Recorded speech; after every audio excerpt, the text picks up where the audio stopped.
In this video, we will practice our English through stories. Here are some tips. Don't copy anyone else's style. Instead, focus on developing your own unique accent. Try to read the words as they are spoken, and with practice, your English will improve greatly. Remember, building your unique accent takes time, and we're here to help you. If you're new, please subscribe for new stories, upcoming chapters, and more videos. We'd also love for you to like and comment below with any suggestions. We're happy to assist you. Thank you. Now, let's begin our English practice with a story. Listen and repeat.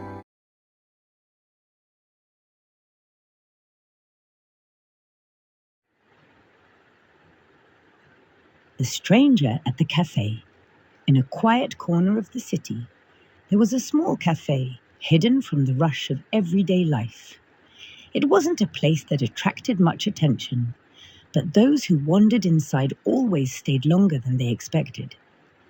The air inside was warm, the scent of freshly brewed coffee lingering, and the atmosphere was peaceful.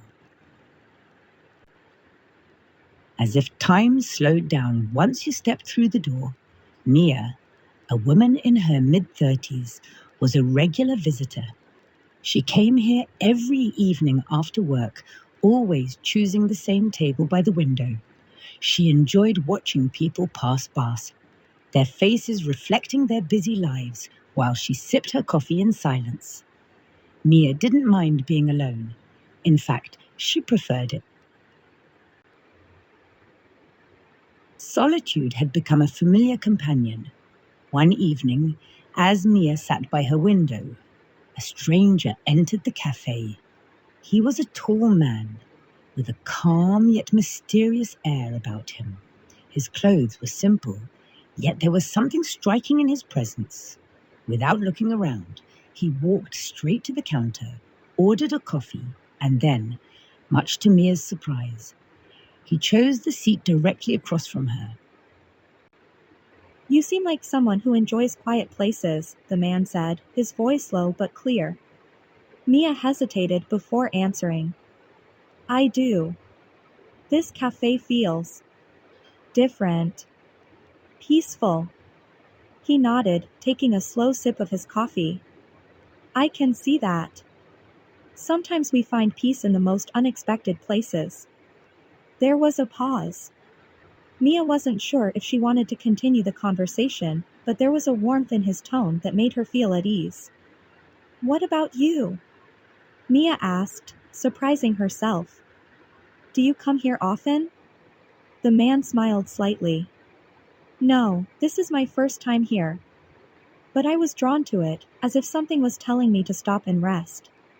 Mia couldn't help but feel there was more to his words. "What do you mean?" He leaned back in his chair, eyes soft but thoughtful. "Sometimes, when we're searching for something, whether we know it or not, life brings us to certain places or people. It's like the universe has a way of guiding us, if we're open to it." Mia found herself thinking about his words long after he had spoken them.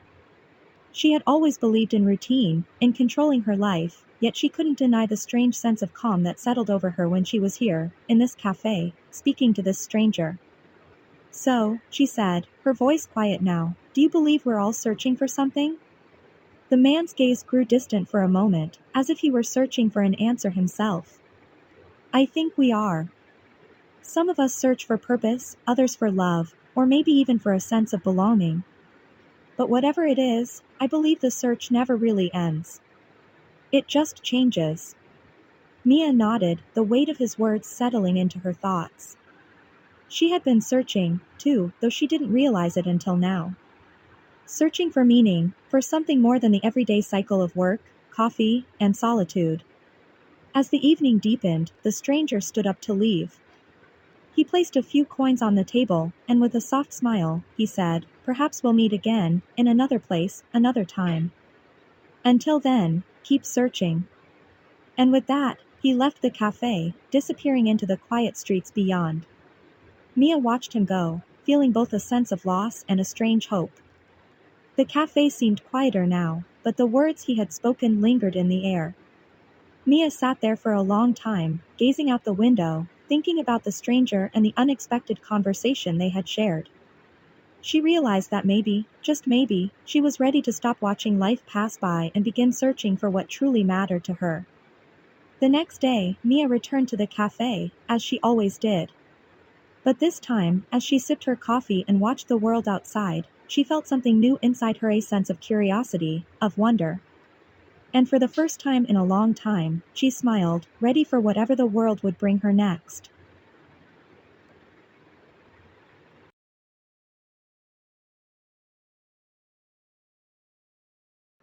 The Enchanted Forest and the Talking River. Once, in a faraway land, there was a magical forest known only to a few. This forest was no ordinary place. Every tree, every flower, every tree, every flower, every animal had a voice. And deep within the forest flowed the Talking River, a river that could tell stories and reveal secrets. One sunny morning, a young woman named Ilara ventured into the forest. She had heard whispers about the Talking River and wanted to see it for herself. As she walked, the whispering wind greeted her, brushing through her hair. "Welcome, Ilara," the wind whispered. "Why have you come to the Enchanted Forest?" Ilara spoke softly. "I've come to find the Talking River. I wish to hear its stories." The trees, tall and towering, rustled their leaves. "The river is deep in the forest," they murmured. "Follow the path of the shining stones." Ilara nodded, her footsteps light and swift on the path of glittering stones. She passed by, singing birds, their songs sweet and clear. She walked past blooming flowers, their petals bright and bold. Finally, she reached the river. The water was crystal clear, and it sparkled in the sunlight. The river began to speak, its voice soft but steady. "Ilara, traveler of the land, what story do you seek?" Ilara knelt by the riverbank, her reflection shimmering in the water. "I seek the story of the stars," she said. "Why do they shine so brightly?" The river's voice became deeper, as if the very earth was speaking deeper, as if the very earth was speaking. Long ago, it began.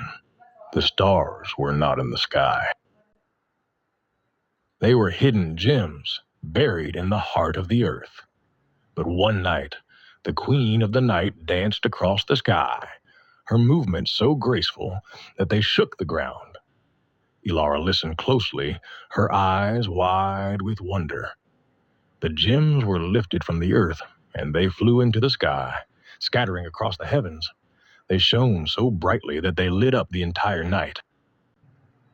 And ever since that night, the stars have twinkled, telling their own silent stories to anyone who will listen.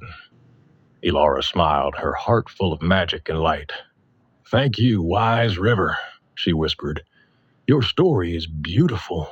Before she could leave, the river spoke again. "Remember, Ilara, the stars above are the dreams of those who look up. Always dream, and you too will shine." With that, Ilara rose to her feet, feeling lighter than air, her heart full of dreams. She made her way back through the enchanted forest, listening to the voices of the trees, the songs of the birds, and the whisper of the wind. The end. Listen and repeat with me. Battle for justice.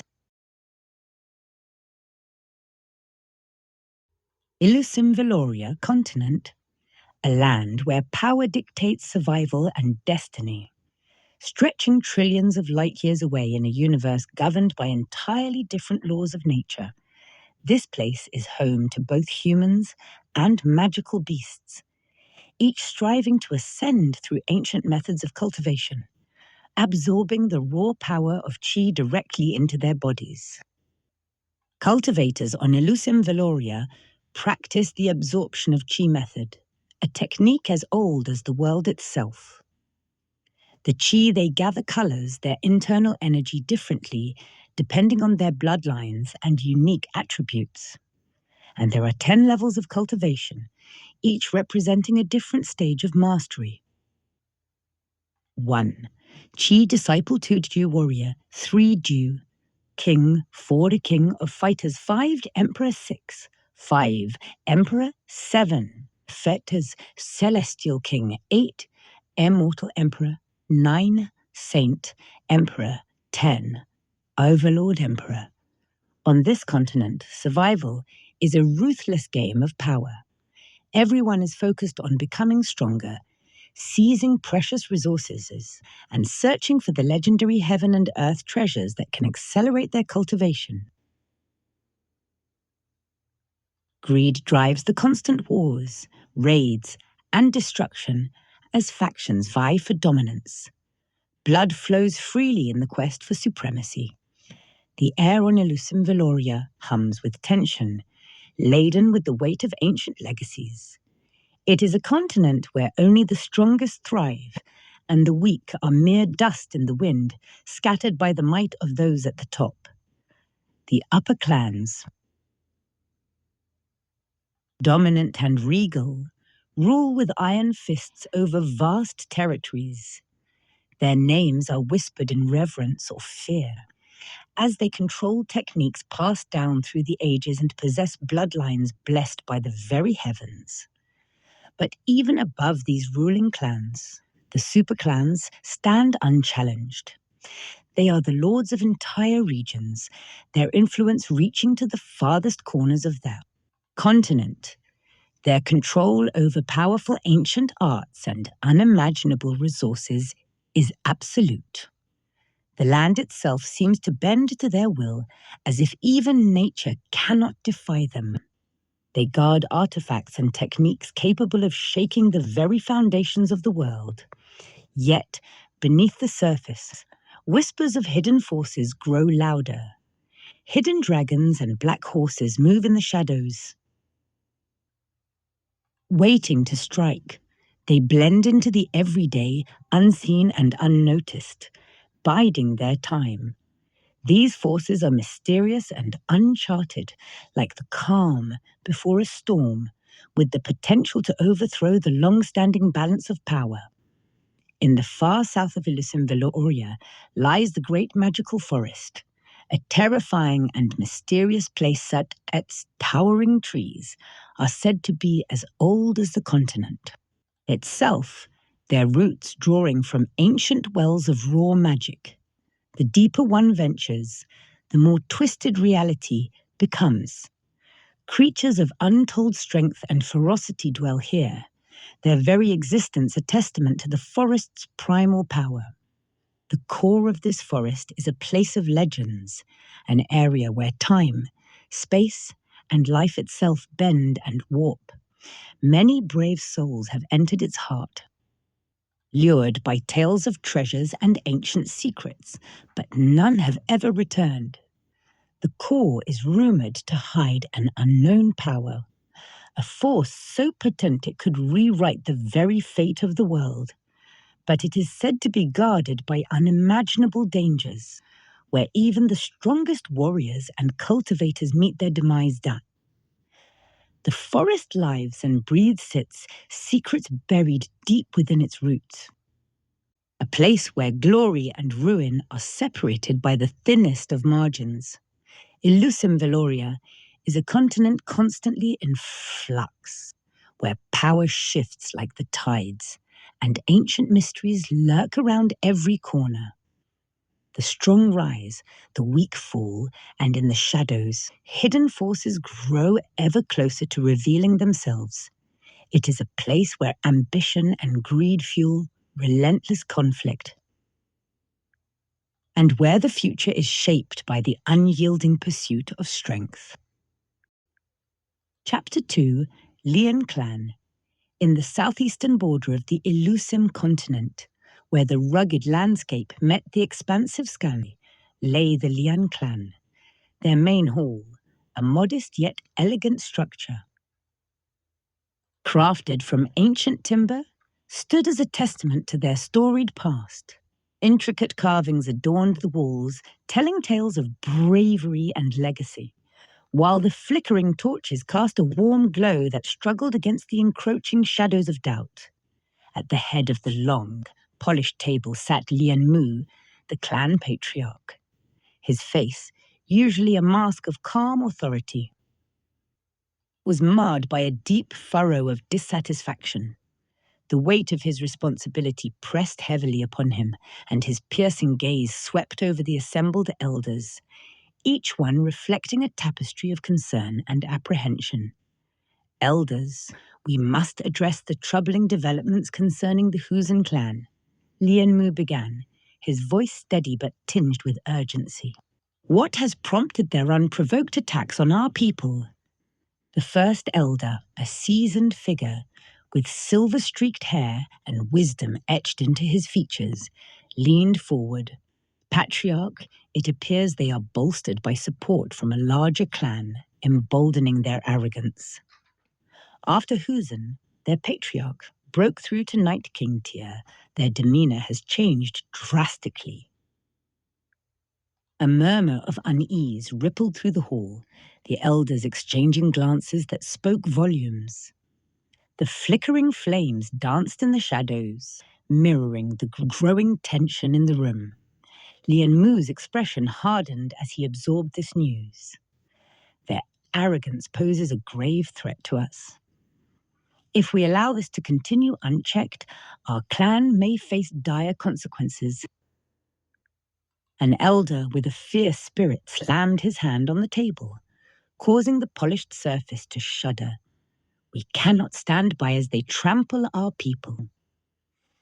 Our honor is at stake. Raising his hand for silence, Lien Mu's voice cut through the fervor. We must be strategic in our response. Engaging in a reckless confrontation will only invite disaster. We need to gather intelligence on this. Larger clan and understand their motives. The first elder nodded, a flicker of hope igniting in his eyes. And if we can uncover their weaknesses, perhaps we can leverage them to our advantage. Indeed, Lien Mu agreed, his tone resolute. Our survival depends on unity and cunning.